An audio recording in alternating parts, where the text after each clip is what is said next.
All right, let's just jump right into this explainer. Today we're unpacking a wildly entertaining story of paradox, brute strength, and absolute magic power. Meet Leppenheart.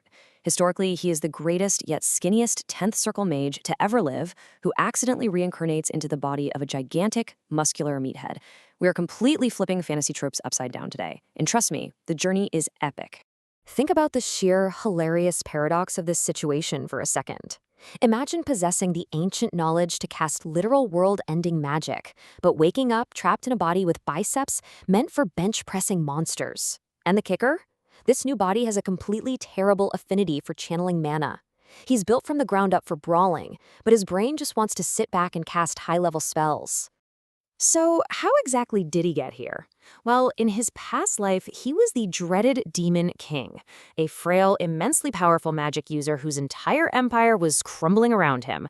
In a desperate final play, he activates this space-time relic, but instead of just rewinding time, his soul gets blasted 10 years into the past and jams straight into the body of his greatest rival, the Fist King, Tezin.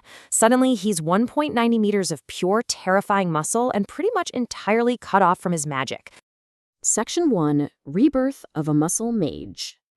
Now, he isn't just handed this overpowered physique, he actually has to survive it. He's trapped in a place called the Unbreakable Gym under the brutal tutelage of the previous Fist King. Since his new meathead brain literally can't do magical math, he's forced to master martial arts just to endure the daily torture and boiling potion baths. It's intense. By year 6, he manages to awaken the Golden Fist King aura, and by year 10, he graduates by unleashing the Calamity Horn, which is a technique that literally blows a hole right through a mountain. Section 2, Crashing the Dungeon Party. Okay, so our fully trained brawler finally leaves the mountain and immediately crashes a dungeon raid led by these totally clueless human nobles. But the absolute highlight here is Sillin. He's an adorable fanboy priest who is desperate to get ripped. He constantly begs Leppenheart for workout tips, completely unaware that his own high-level holy healing magic acts like a time reversal on his body. It instantly erases his micro-tears, so every time he lifts, poof, his gains are ruined. Naturally, the noble's arrogance quickly backfires when they awaken the dungeon boss. And we aren't just talking about a big monster here. It's a massive, skeletal, demonic guardian that's completely merged with the dungeon system. It heals infinitely. It completely laughs off ordinary metal weapons. The human knights get wiped out in seconds, leaving our muscle mage to step up to the plate. Relying purely on his newly forged monstrous body, Leppenheart steps right in. Sillin throws a massive metal-hardening holy buff onto him, and to the absolute shock of the surviving party, our mage completely obliterates the immortal boss with his bare hands. I mean, he's just casually punching massive dungeon monsters out of the way like they're mild inconveniences. It's incredible. Section 3, Rescuing the Elf Warrior. Loaded up with high-tier dungeon loot, Leppenheart ditches those clueless nobles and heads straight to the massive trade capital, Juplin. He has a deeply emotional mission here, to buy back his past life lover. In this timeline, the elf Cyrus is currently enslaved. Because she absolutely refuses to be broken, she's labeled defective by the slavers. Leppenheart buys her for 300 gold, but immediately arms her, buys her decent clothes, and begins treating her as an absolute equal. But of course, peace is super short-lived. A corrupt merchant wants Cyrus for himself and sends Lantis, a vile, aura-wielding swordsman, to kidnap her right out in the open streets. Lantis is a deadly master of the sword, which pretty much forces Leppenheart to stop holding back and reveal his true, overwhelming physical dominance. Leppenheart completely shatters the established rules of combat right here. Lantis comes at him with these deadly, aura-infused sword strikes, and the Leppenheart, he just casually punches the blades away with his bare knuckles. No weapons, just raw, perfectly trained muscle and his glowing golden aura, completely overwhelming a master swordsman. During this whole fight, Leppenheart makes his core motivation crystal clear. You see, he isn't just fighting for Cyrus. He is fighting to dismantle a deeply corrupt, entrenched human supremacy that treats elves, orcs, and dwarves like absolute garbage. His past life as the Demon King totally failed to fix this prejudice, so he is determined to do it right this time around. Section 4, Gathering the Ultimate Crew. To actually change the world, Leppenheart knows he can't do it alone. So using his knowledge from the future, he makes a brilliant economic play in the grain market to secure immense wealth.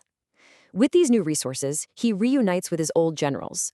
We've got Tacit, an incredibly honorable orc prodigy, and Ruskin, an aura-wielding dwarf architect. Alongside Cyrus and Scylla, he's basically building a legendary multiracial party that completely defies all human prejudice. But listen, Lepenhart absolutely hasn't forgotten his true passion, magic. To overcome his meathead body's terrible magical affinity, he risks his own life absorbing something called the Madrum. It's this highly concentrated ancient energy artifact hidden away in a dwarven ruin. This excruciating process forcibly adapts his body, pushing him one massive step closer to reclaiming his devastating 10th circle magic. Section 5. The Fist King's Utopia. All of this builds to an epic climax when a massive succession war breaks out in the Krobin's kingdom. Lepenhart sees this chaos as the perfect opportunity to carve out a permanent safe haven. We're looking at a massive human war, 10,000 troops going up against 3,000.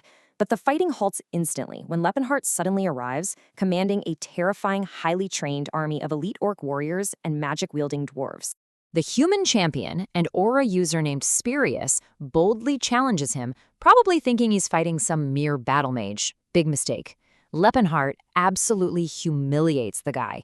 He initially holds back, just taking the hits, before unleashing the Spiral Guard, which is this colossal golden explosion of aura that literally shatters the castle roof and instantly ends the duel. Seeing this dazzling display of golden aura, the entire battlefield erupts. Both humans and non-humans literally drop their weapons and begin to chant. In that moment, they realize they aren't just looking at a really strong mercenary. They are witnessing the legendary King of the Fist in action. And that's a title that commands absolute, universal respect across all races. In a desperate final move, the remaining human forces fire thousands of arrows and pour boiling water directly onto him. And what happens? Well, it literally bounces off his impossibly hardened muscles. He just stands there, completely unfazed, noting that the entire barrage feels like a mild itch. It's almost comical how overpowered he is now. Through sheer physical strength and brilliant past life knowledge, Lepenhart forces an end to the war. He leverages his overwhelming victory to establish a utopian city. It's a true haven built by the King of the Fist, where elves, orcs, dwarves, and humans all have equal rights and can finally live freely together. But while the city thrives, his mission isn't quite over yet. To truly secure a permanent future for Cyrus and the elves, they need to restore the elven world tree. And to do that, they have to leave their newly founded haven to hunt down scattered ancient fragments, starting with the legendary Sky Staff of Asura. With his magical powers slowly adapting to his brawler body and the surrounding human empires watching his every move with growing terror, we have to ask, can our muscle mage actually rewrite his destiny? Or will the tragic history of his past life inevitably repeat itself? It's a thrilling narrative of second chances, and I hope this explainer gave you a really clear picture of this incredible story. Keep questioning, keep learning, and I'll catch you on the next one.